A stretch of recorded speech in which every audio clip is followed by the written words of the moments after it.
Okay, here we are. Thank you so much for being here.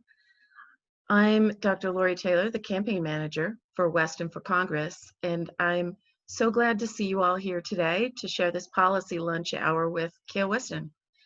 Kael is running in Utah's 2nd Congressional District, which is a quarter of the state by population and about half of the state by geography, taking in all of 10 counties and parts of 4 more. That's 14 out of Utah's 29 counties. Kael is going to share his ideas today on education, in addition to the perpetual ideas or the perpetual issues of affordable higher education and student loan debt. We know education is on the minds of parents right now, in particular, as school is starting. COVID has changed how we need to think about public education and the problems inherent in educating millions of children, not necessarily all in Utah, but across the country, safely during a pandemic have been compounded by decades of underfunding and inequality. So please be thinking of questions to ask during the Q&A as Kael is talking to you. And now the tech, so you can have a smooth experience today. First, please stay on mute while Kael speaks. Use the chat feature to ask questions during the remarks, and our communications director, Julie Bartel, will gather your questions. Second, you can control how your screen appears. Next to near the top right of your screen, choose either the grid view, that's a 3x3 grid that gives you the full Hollywood Squares experience, or speaker view to enlarge the video of the current speaker. And finally, I want to tell you a tiny bit about Kael Weston. On our website, westonforcongress.com, you can read about Kael's professional experience, where you will learn that he was a diplomat and a writer. If you go to the news on the website, you can read his articles and his reports from the trail. Those are often the emails that we've sent out to our list. He mentions occasionally that his mother was a teacher, as were both of my parents and my grandmother, by the way. Kael is also a university level teacher. He taught at Westminster College, University of Utah, the U.S. Naval Academy in Annapolis, and currently at Marine Corps University in Quantico. He'll probably tell you about the class he's teaching right now, Home Fronts as War Fronts, the Civilian Experience in War. And if you get our emails, you probably read about that class on Monday. And if you don't get our emails, you may subscribe through the footer on any page of our website. So let's get started. And please ask your questions in chat to Julie Bartel. We'll answer as many possible. Kael, I'll turn it over to you. Thank you, Lori, and thank you everyone for joining us for week 2. I think we all enjoyed last week, and there may be a few tweaks along the way as we learn from you how to make sure there's a lot of back and forth. So I'm actually going to not speak for a full 15 or 20 minutes. I'm going to try and maybe raise some questions, point to some issues, and then really open it up to you. And I want to start with by asking how many of you are in the education or teaching business? Wave. Great. And not that you have to be in that category to ask questions, but I hope it's a real discussion, because I know there'll be issues that you all know a lot better than I do. And one of the points I want to start with is the reason why we're doing these policy focused sessions is to show a contrast with the person I'm running against. On healthcare, it's a big, complicated issue. Education is important to all of us, and we want this to be an opportunity that reflects when you're seeking to represent someone, you should earn that title. In order to represent someone, I think you need to listen to someone. You need to get questions that are unfiltered and not screened. So that's the pattern that we'll follow through the rest of these policy lunches. I reached out to some teachers of my acquaintance and even friends. And so they were nice enough to give me some points that if they were in this conversation, they would convey. But to Lori's point, look at me today as a teacher and a writer, not as a candidate as much, because that's how I'm trying to tackle why I think education will always be an important policy issue. You know, the de facto question is, well, what role does Congress have in an issue that a lot of people say is only state and local? And I think we'll get to that. But a little bit more texture on why teaching is important to me in education. I think we can all remember the teachers that had the dramatic effect on our lives. I still think about my fifth grade school teacher, Mrs. Jansen, and she went on a trip to China way back in the mid or late 80s. I guess it would have been before that, late 70s, and brought back little pencils and talked about how much she enjoyed being in that part of the world. And here I am, 35 or more years, 40 years later, and I still think about how her role talking about the world at a young age stayed with me. Of course, I joined the State Department, and she used to talk about the world a lot from her fifth grade classroom. I was lucky enough to teach in the classroom. My time at Westminster and the University of Utah and Marine Corps University currently and the Naval Academy have all been very rewarding. But I also want to say a little bit about what our government was trying to do overseas when it came to education. That is the basis for a lot of my first professional experience. And in the spirit of more show and tell, and my mom was a sixth grade school teacher for over a quarter of a century, I'm holding up what's called a pakal. And this is what Afghans wear. And when I would work with our military, and it's part of the topics I teach now, is someone walking around wearing one of these, may all look the same, but it's really what's going on inside their head that matters most. Are they going to believe something that is based on Taliban propaganda, or are they open to different ideas? So a lot of the strategy that I focused on in the war zones was actually on education. I worked with a provincial reconstruction team, and we built in 1 year about 53 schools. Half of those schools were destroyed by the Taliban, but when we talk about the US role around the world, education was something that I was a big advocate for, learned a lot from. And then eventually, as Lori mentioned, Dr. Taylor mentioned, came up with a class, and this is put it where maybe you can see it, Home Fronts as War Fronts, the Civilian Experience in War. I'm teaching that right now, so I'm just about to finish the semester with about 24 Marine students across the world, basically. So that's enough about me and enough about kind of what I bring to this. In the few more minutes before we really open it up, I want to read some of these points when I asked if you were talking about the urgency of education in the era of COVID. I reached out to Deborah Gatrell, who's a great candidate running for Salt Lake County Council. If you're not familiar with her and her candidacy, she's worth your support. She's great. I reached out to a candidate who's also a high school teacher out in Tooele County in Stansbury Park, Jeff. And then I heard from another teacher at Manti High School. So it's a good spread, I think, of what's going on the front line or in the trenches today.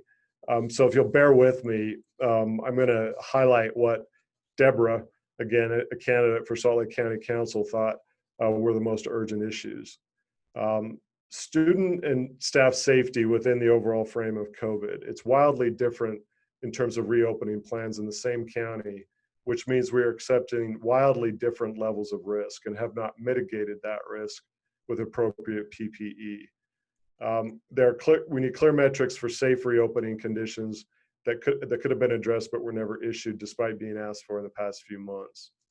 Deborah goes on to say, I have a science teacher friend who has survived cancer twice, has asthma, and was just diagnosed with diabetes, 4 times the category of high risk.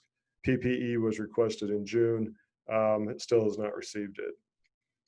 We are losing a huge number of support staff. They're already underpaid. They don't have benefits, many of them. So that means there's a staffing shortage going on right now. She believes, a transformational moment in education. There's great potential to rethink flexibility in terms of how we deliver instruction. But at the end of the day, a highly qualified teacher working effectively with students will always be at the heart of education. She goes on to list a few more points. Jeff, who again had just started in Tooele County this week, got back to me and said, again, it's teacher and student safety, which is key. He said he's sending his own kids online this year for their own safety, but he's still in the classroom.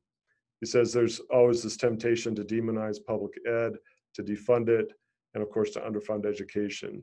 He said conservative groups love to take the public money and send it to private schools, which actually I just read today is happening with COVID in terms of where people maybe who can afford it putting their kids. He says we should all invest more if we're forcing public schools to open to save the world and the children and the economy.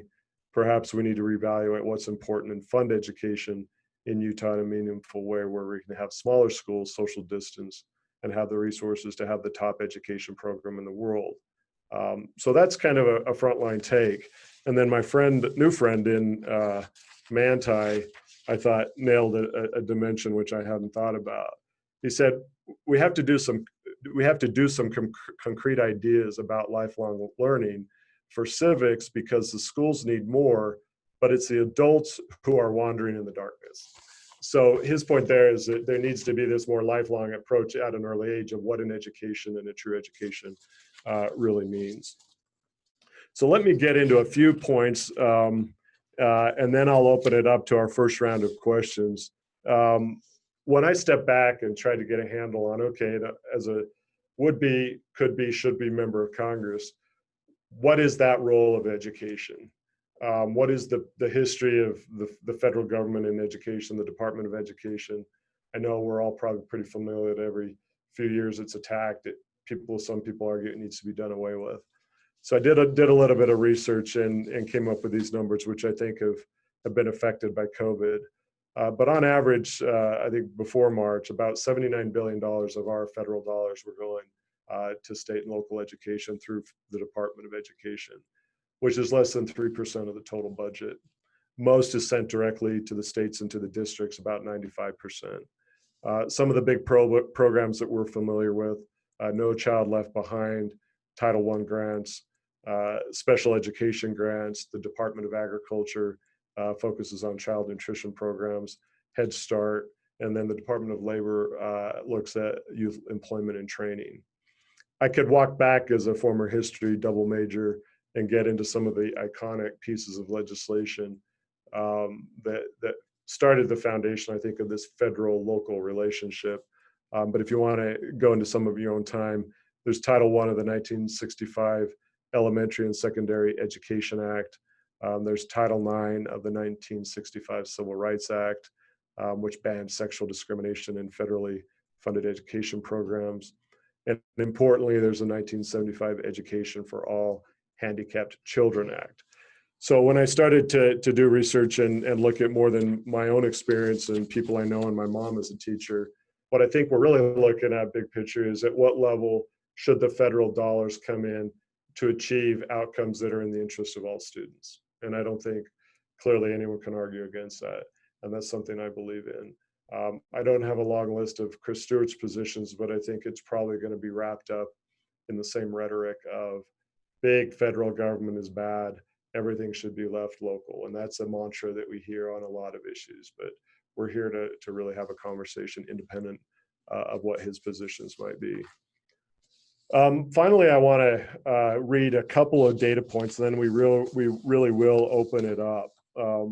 There's the legislature's meeting right now, and some of you may be following that a bit. So someone seeking your vote to represent you, I thought, well, that first round of legislation, what did it mean at the Utah level? What did it mean in terms of schools in Utah?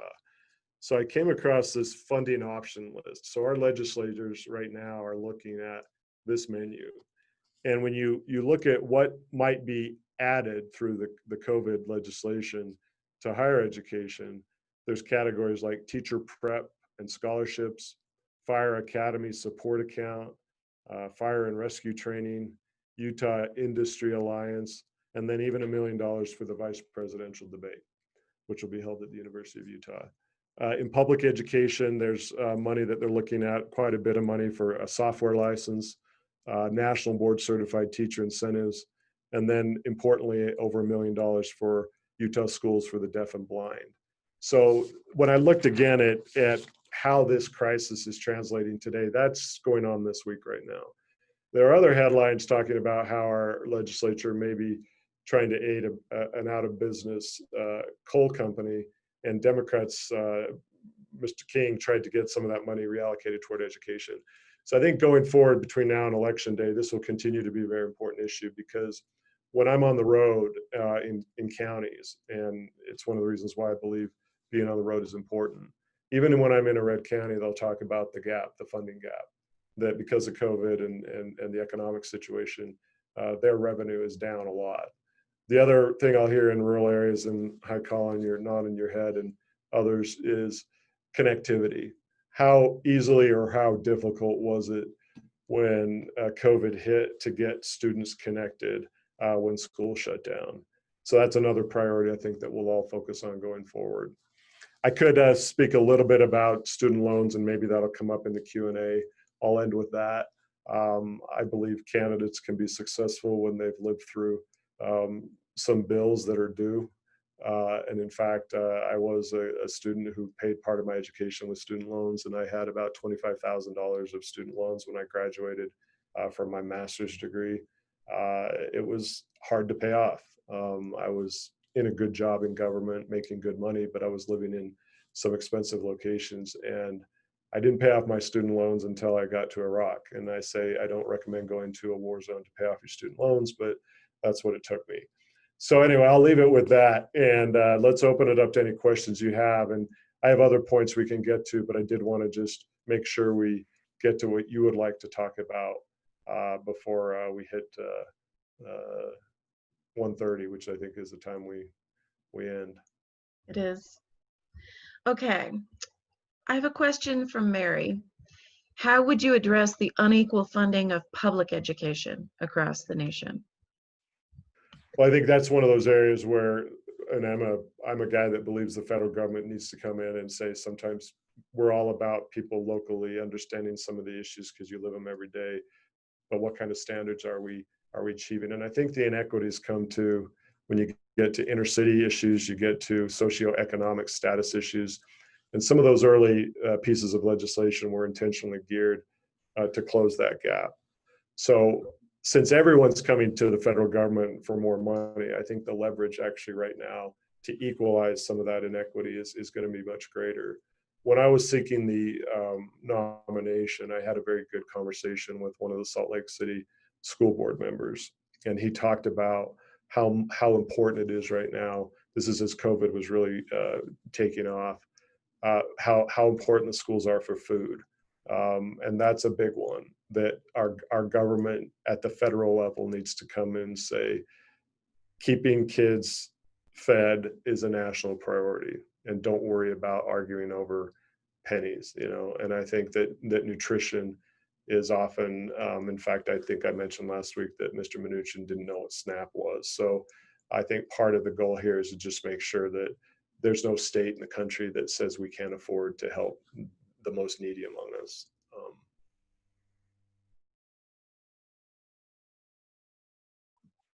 Sorry, I muted myself. We have a couple of questions so far about higher education, and honestly, the biggest issue that is in all of the higher education questions is the huge cost and the debt incurred. So there's the cost up front, but then also the student loans on the other end. So let's separate it just a little bit and address both of those.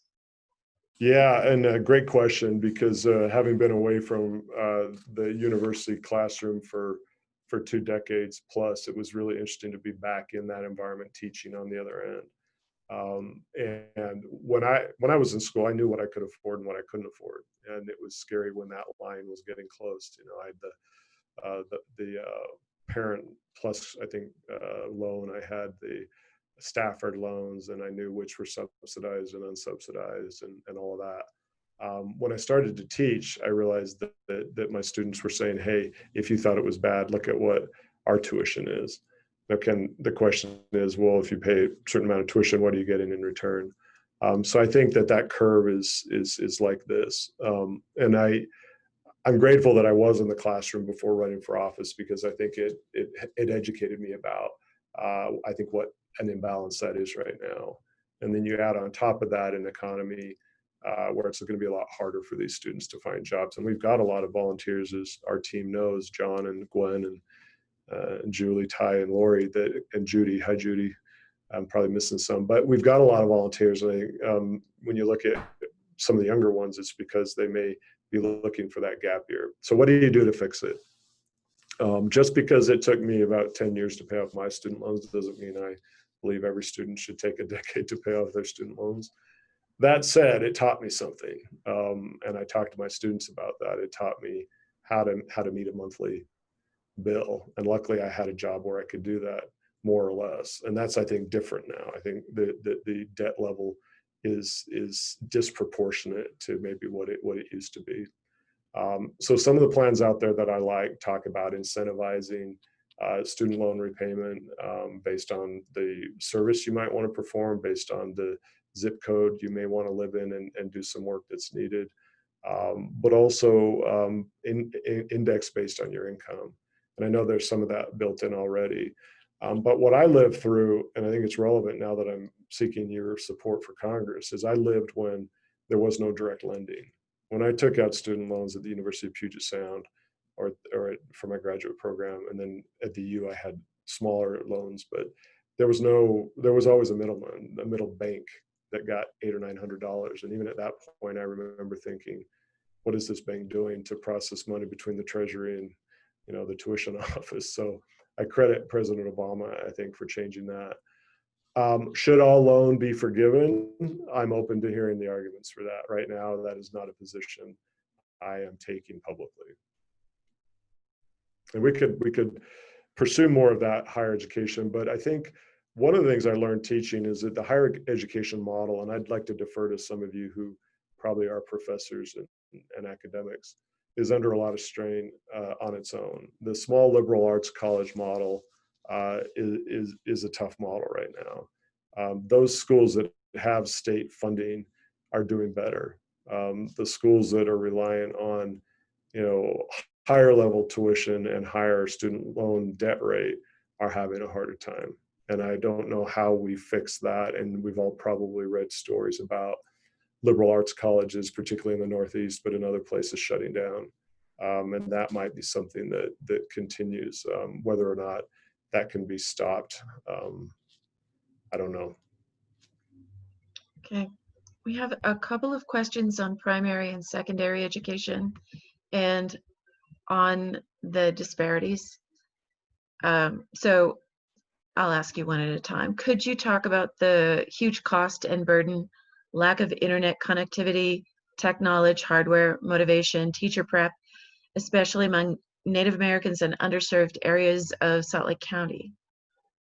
Salt Lake County specifically, and I don't have direct knowledge about that, but I know when I talked to the Salt Lake City board member, his main focus was on the underserved communities. And my own biography maybe fills in a little bit of this. When I was at the U, at the Benyon Center, I used to, for 2 years, volunteer at the School with No Name, which was at the homeless shelter that's no longer there.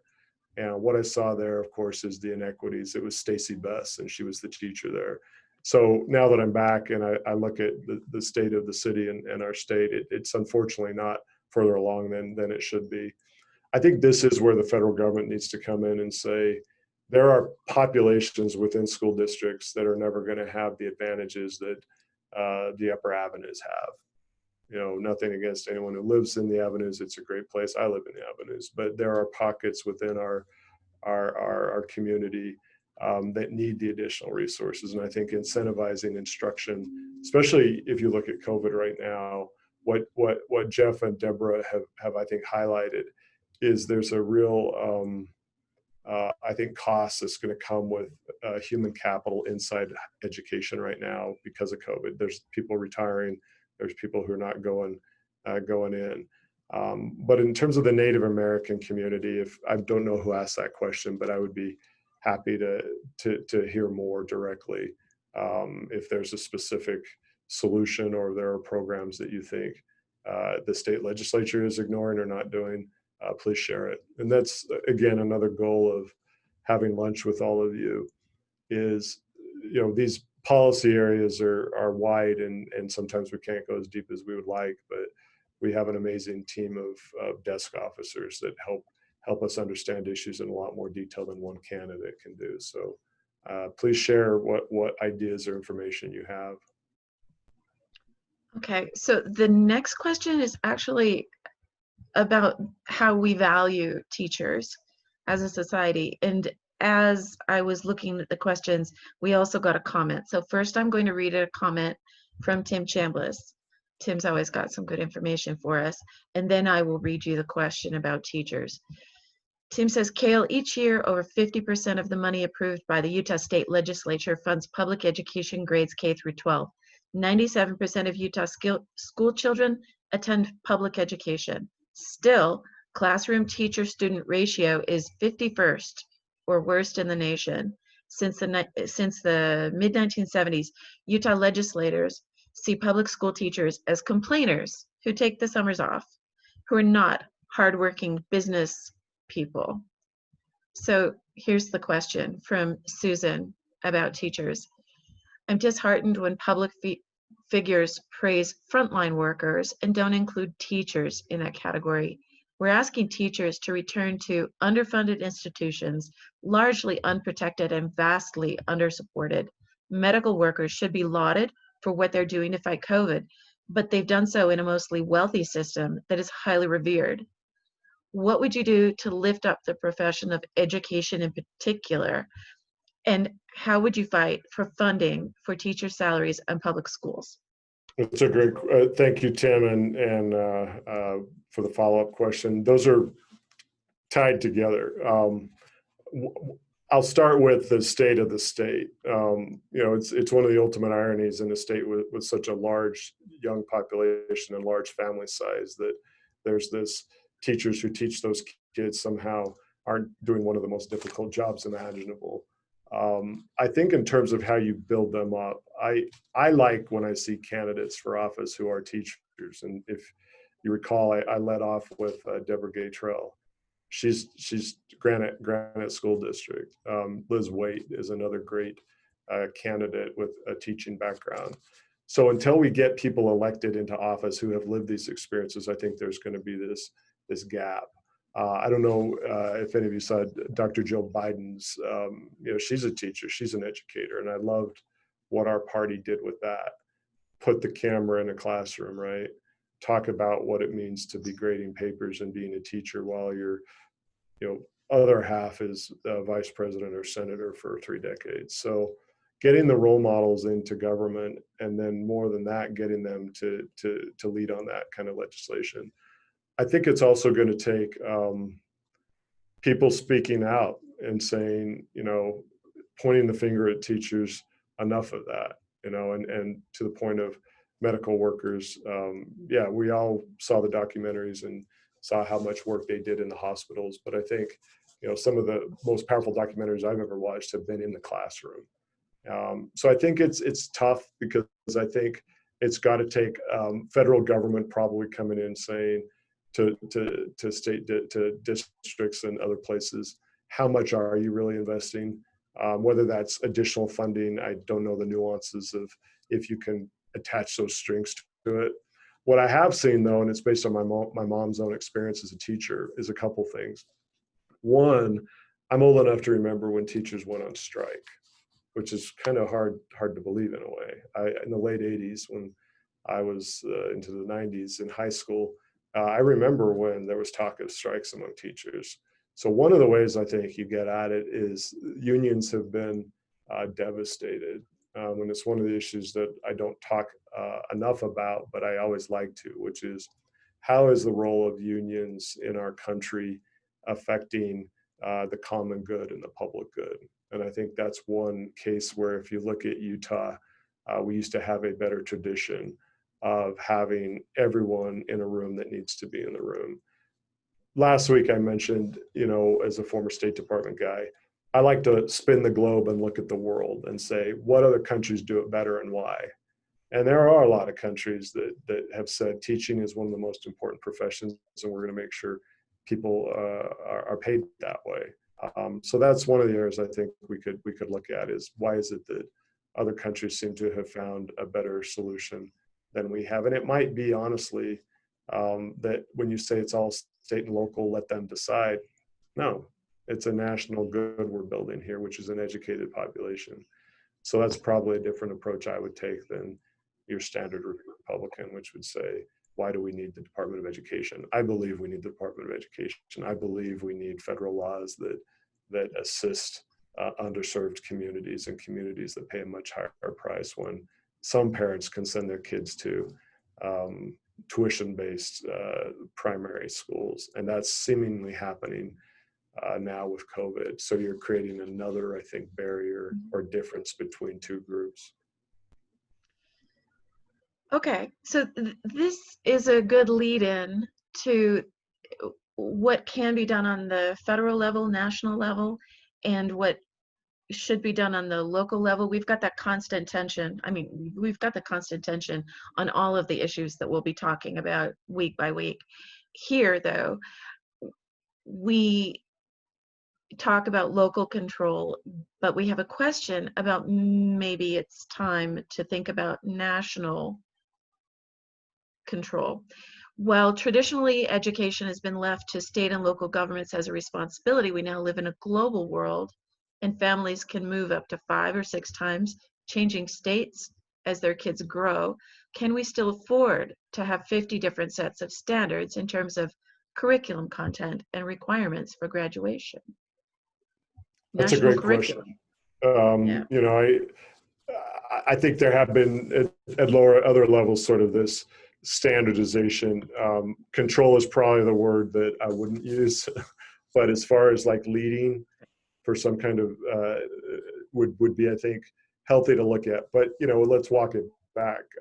With the state of our disunited states of America, we're just trying to grab hold of basic fabrics in our society right now. But education might be a way where we could address those inequities. So I don't know the bills that are maybe under consideration right now, and maybe it's a bill that we would want to work on. I think there's some wisdom in saying if there's a part of our country the model is working, let's use that model and take it to other states. It's not the first time, you know, these laboratories in our country, as big as we are, have created better policies for other parts of our country. If we look at, you know, Black Lives Matter and we look at police reform, people talk about what's going on in New Jersey, or they talk about, you know, other places. So I think there are models. The other question is going to be how, again, if the funding model is based on, you know, property taxes and property values, which I know, you know, all of us experience which district gets that tax revenue. It might be that the leverage could come in and take it from a locally zip code based funding system, or a constitution like the Utah state one that says X dollars, or that this priority needs to go for that part of the budget, and say this is something that the national government's going to take on. I think it would be important to look at. I don't know who right now is leading on that, but it's something I think I'll look into. If all schools are treated the same, that's probably not a model that makes sense. But I think if the goals are shared, how do you get students to those goals? And if the resources are lacking, it shouldn't be that a poor part of our country has lower results just because the money isn't there. And you know, let's look at it locally. You know, we could spin the map of Utah and know which schools tend to have the better resources and maybe the better outcomes. And that's something I think that the data will show.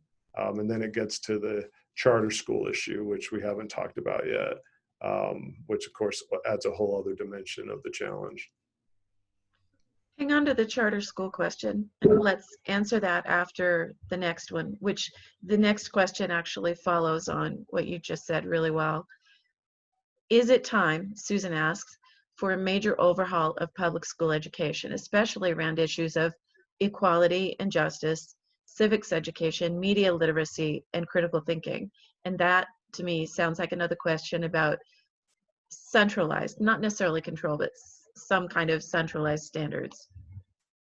I like how Susan laid that out, because it goes to what our friend, the Manti teacher, talked about, which is you're going to get adults that are going to be lost if we don't get that civics, that critical thinking, what a true education really means up. And I think the opportunity with social media and online learning has become the trap too. And I'm old enough to remember when that shift started to take place, you know, in the mid 90s, when more people were looking at screens and not maybe in the classroom or to each other. So yeah, I think that might be an important way of looking at it. I think if we can take the Senate and we can be leading on some really important Great Society programs. And I guess that's where I would point us all to, is when you look at some of the big shifts that have happened in our country, I don't want to say it's always Democrats that are responsible, but often it is. And it's usually when we're looking at building a good society. And what does a good society mean? That elderly people aren't, without any kind of social safety net, social security. When LBJ, led some of his programs through in the 60s. So COVID is probably going to force some of these big, as Deborah put it, and she's a teacher, transformations of thinking, not just on healthcare, which we talked about last week, but probably on issues like, how are our students getting educated? Is online learning proving to be okay to a point, but not making up for the instruction face-to-face and person-to-person? And then I think with the ease with which the technology can be an advantage and a bridge, there's also that dark underside, which is, how do you educate young people about what is out there and what is true or factual and what is not? And I think that might be what the question's getting to. So yes, I would be in favor of that. How we get there might be because we're having to look at funding for education very differently with COVID. And I think that's true on a lot of issues right now. Healthcare, we talked about. COVID has affected, I think, a lot of people's thinking on that normally wouldn't have been affected. And I think for parents, they're having to think about, if kids aren't back in class, or it's part-time, then what? Bill, hey, Bill, I see you in Oregon.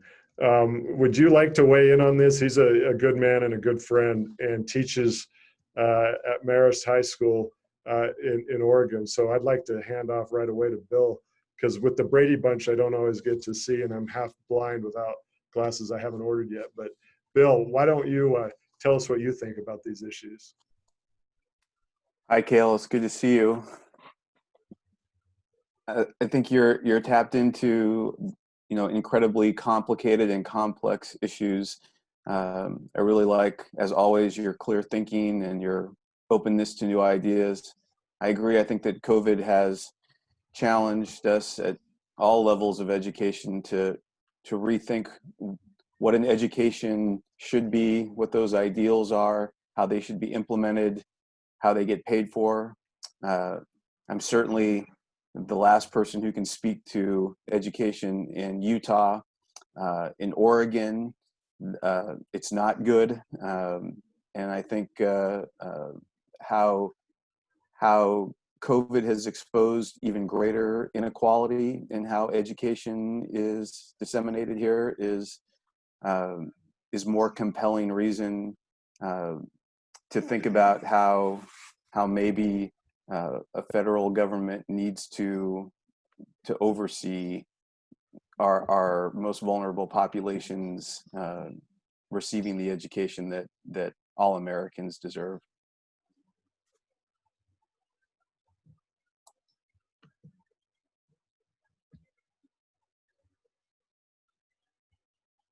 Kael, are you muted? Sorry, yeah, thank you, Bill. You made me think of something. It's great to have you on the call today. Say hi to the whole family. But I think with the budget crunches across our country, state and localities, this is where I believe the federal government legitimately has hopefully the vision and the leverage to say, guess what? Everyone's saying it's always states' rights and localities and everything's going to be fine.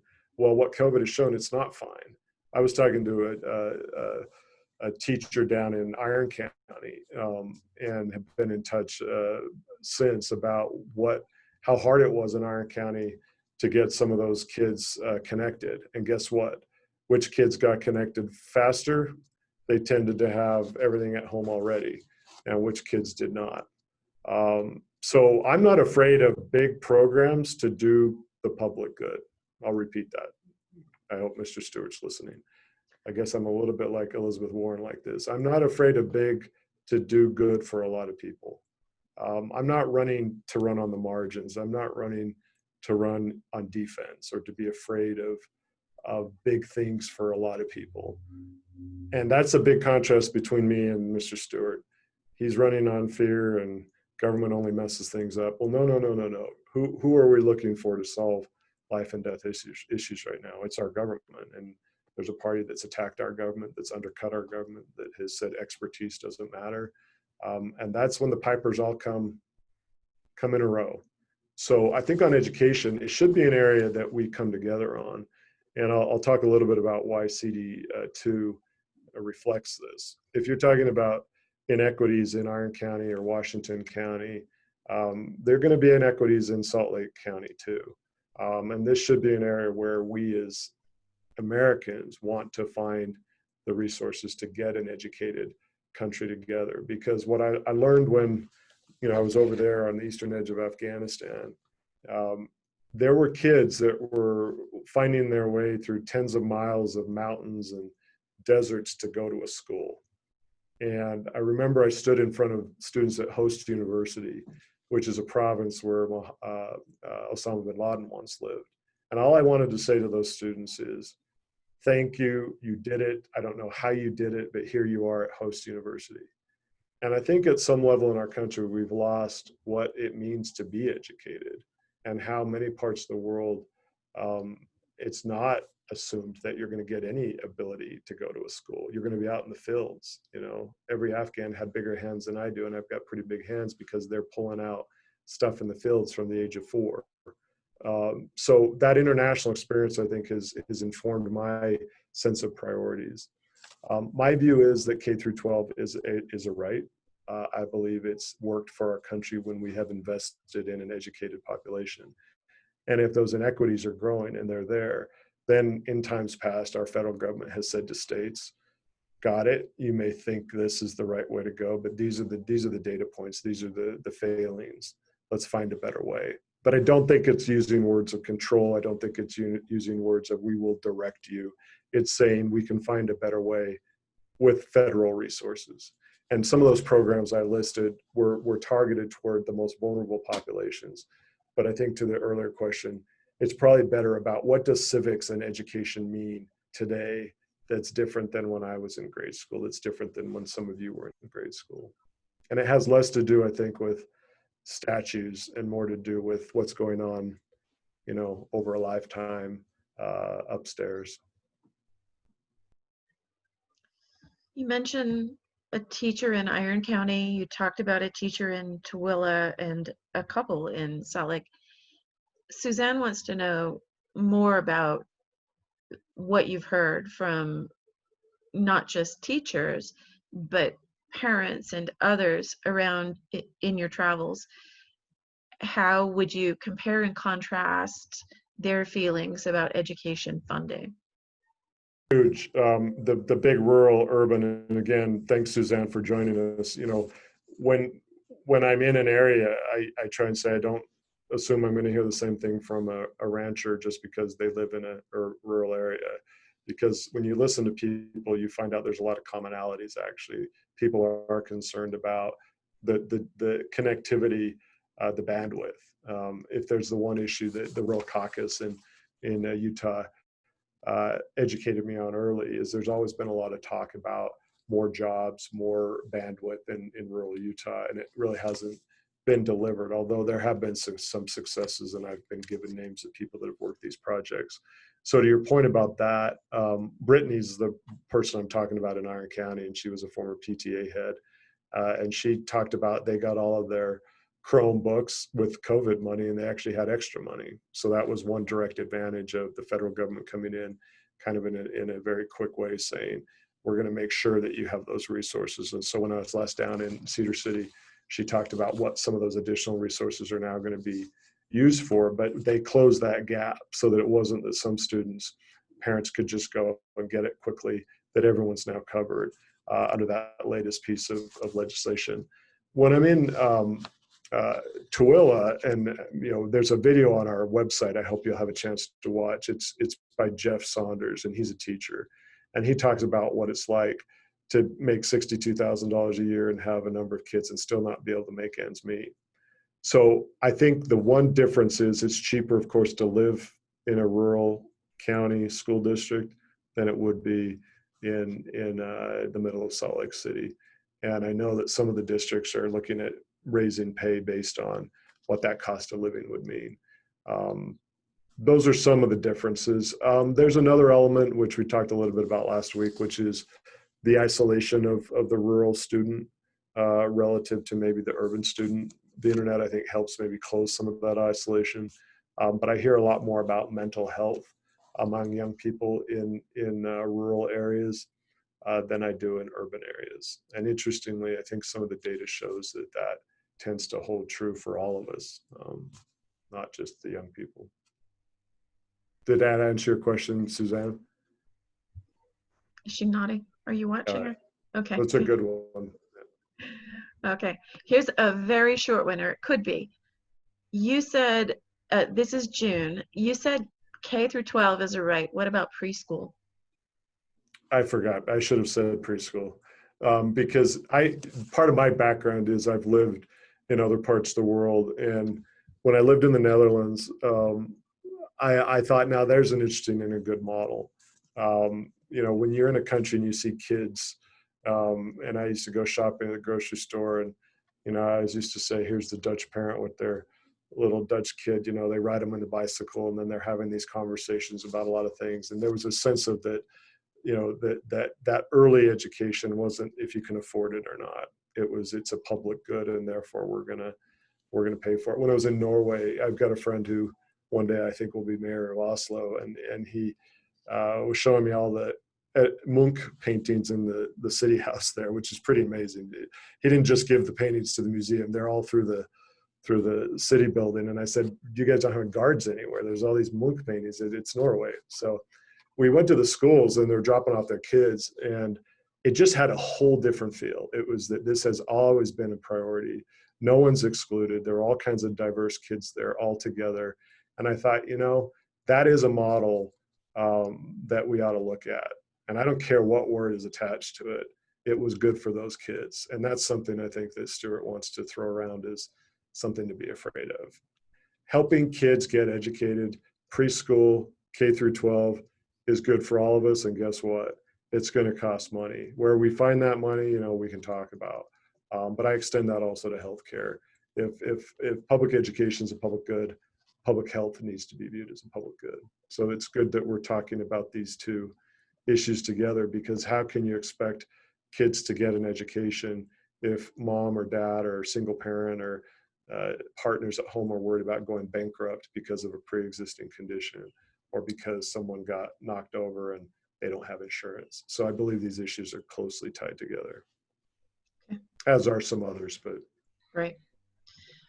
Let's ease our way back over to charter schools. Paul asks, how do you respond to Republican school choice and voucher plans, which are essentially taxpayers pay for the wealthy kids to attend private schools plan?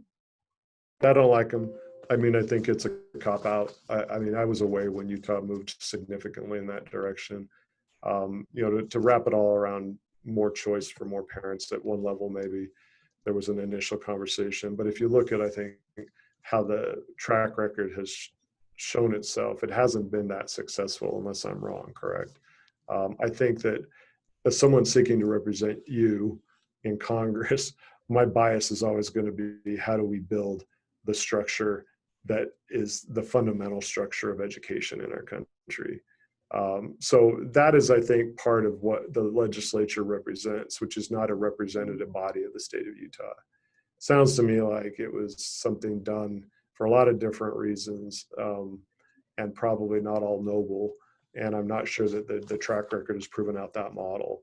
I don't know if any of you who have had children in charter schools want to disagree with that, but as someone seeking to be in government, I want to speak to what has been the fundamental framework of education in America. Private schools, I know some of you, I'm sure on the call, have your children in private schools, and I'm sure those are great ways to get educated. I never went to a private school. I'm the product of public schools, and I think I've done okay overall. But that's what Congress should be focused on, is what are we doing to build sort of that fabric and that core foundation for most of our children. Who asked that question? I just want to make sure that it answered. That was Paul. Paul, yeah. Paul, did you want to add anything? Yeah, No? please let us know what you think. I got a quick question, if I may. I apologize for just breaking in. Could I ask a quick question? Yeah, Colin, 1 second. Paul's going to respond, and then Okay. we'll go right to you. Thank you. Yeah. Paul, did you want to? No, not at this time. I'm good. I liked your answer. Okay. Because for me, if we're focused on that model, that subset, we're losing sight of the bigger, more important focus, I think, for good quality education. Well, the main deception I see in those school voucher plans, they call them school choice plans, but you don't just take a voucher to the private school of your choice and say, okay, teach my kid. No, the school decides who they accept into their classroom. Like you go to university, you don't just show up, you have to apply. And these prestigious private schools, they give heavy preference to families that have been there for many, many generations and have made sizable financial contributions to the school. So yeah, this is just one more way the Republican Party is taking from all of us and giving to the rich.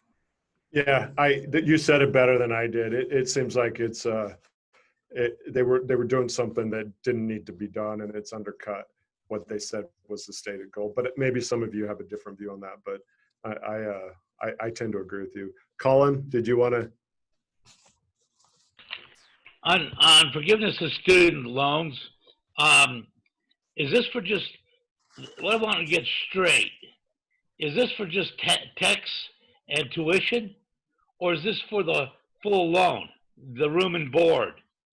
That's what I want to know. Yeah, my understanding when I took out my loans is that it's an aggregate amount, and then part was subsidized, part was unsubsidized. Some students go private loan.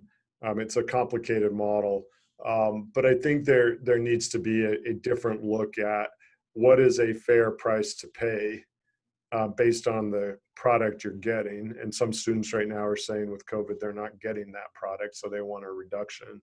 But I kind of like the Democratic side of the argument, obviously, which is that the proportion of debt right now, it has skyrocketed. I'm not yet saying I believe that there should be total forgiveness of all student loans, but I would be willing to hear from people why they believe that's the right policy approach.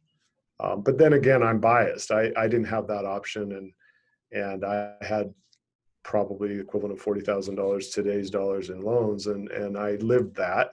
I didn't like it, but I was in Baghdad. I remember when Nelnet in Iowa got their last 240 voucher in the mail from me, and I was a happy camper and closed the part of my end of the bargain. So I think that the Democrats are right to say that the student loan debt has exploded. It's forcing people not to be able to buy a home, not to be able to kind of get settled. And I think that's a different chapter than the one I entered into when I graduated from the University of Utah, a long time ago.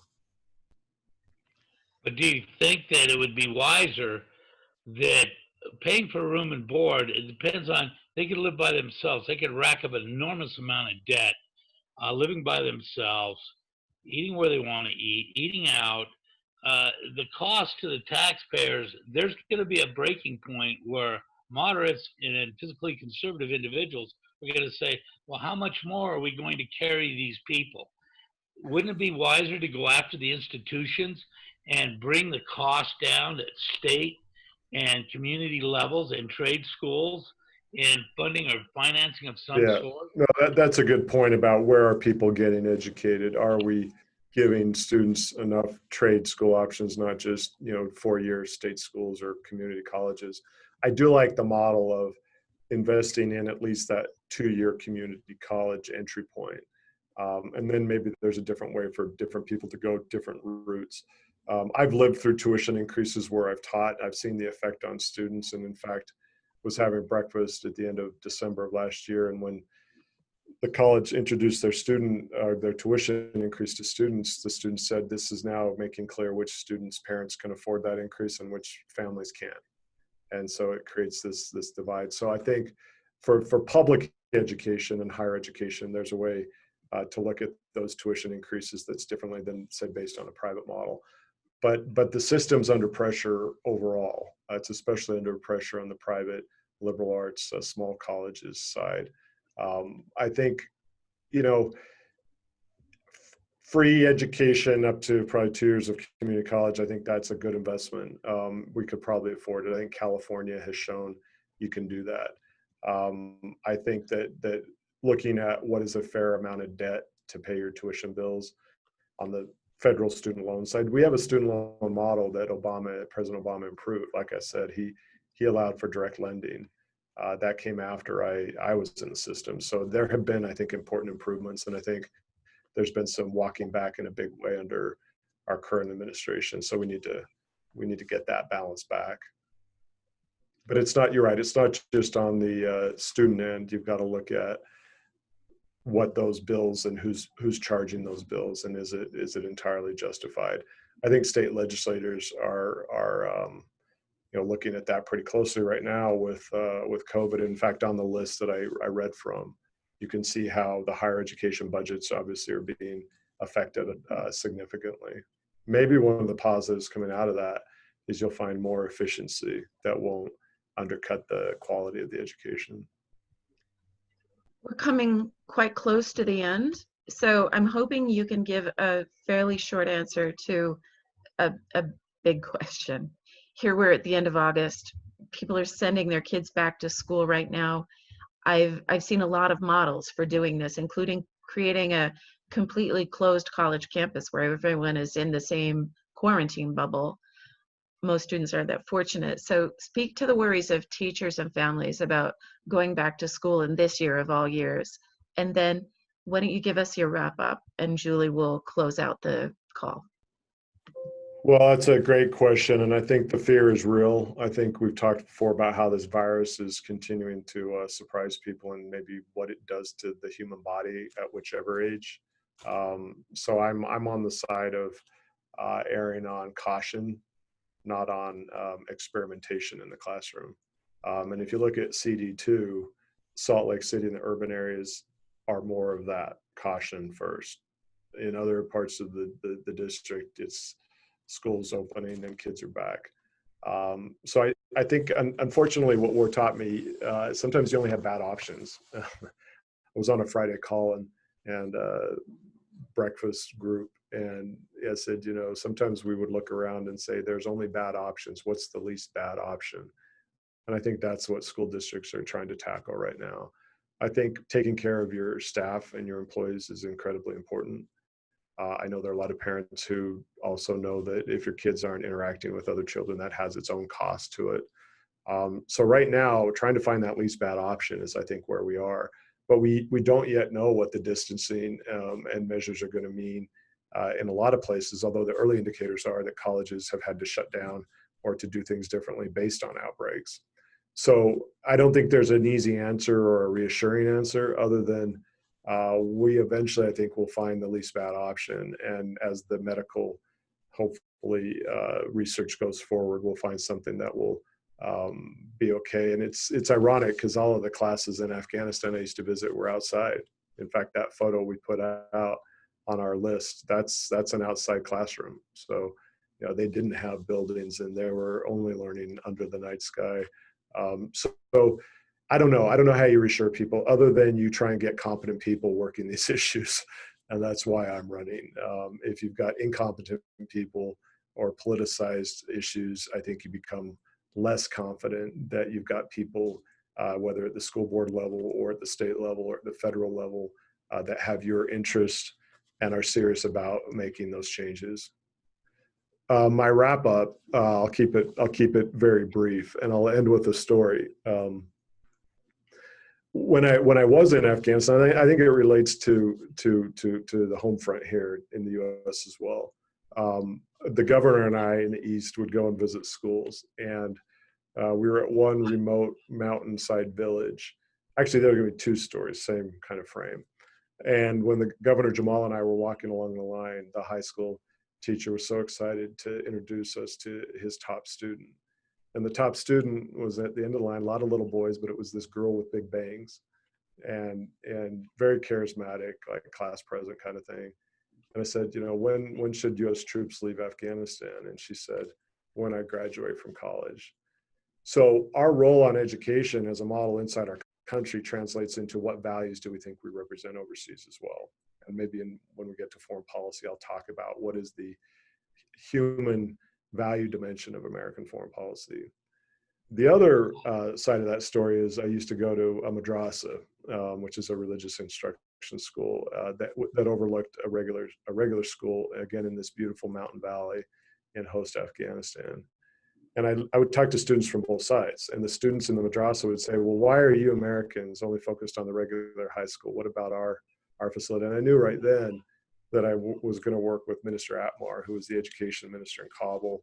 And we got him on an old Russian helicopter and flew him. I almost died that trip because it was a really old, rusty Russian helicopter, but I flew with Minister Atmar to host. And all I knew is I wanted that minister in the room talking to those kids. There's another story about, you know, former Taliban fighters bringing their kids back in.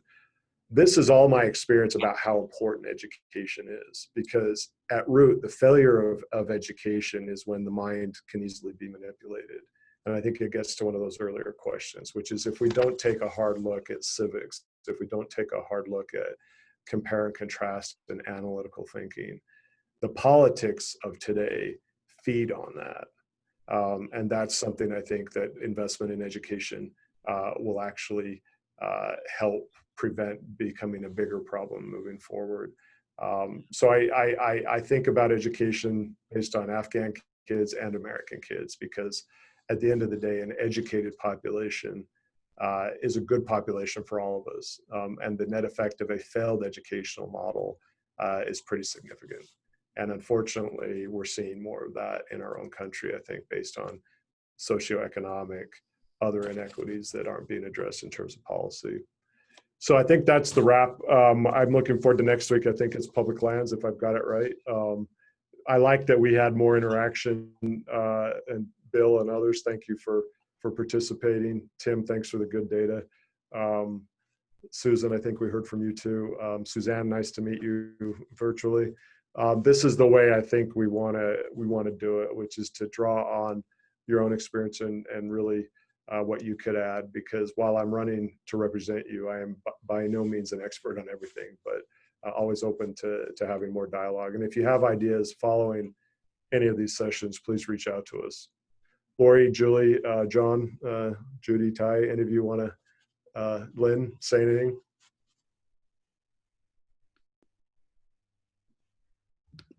You ready for my wrap up?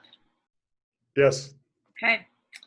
Hi, I'm Julie Bartell. I'm the Communications Director for Weston for Congress. If you've interacted with the campaign online, that was most likely me. I want to thank everyone for joining us today. At next week's policy lunch, Kael will talk about public lands and the environment. Utah's majestic geography includes public lands that must be preserved, lands owned by all Americans. But rural communities raise legitimate points about the balance between land protection, tourism, and local economies.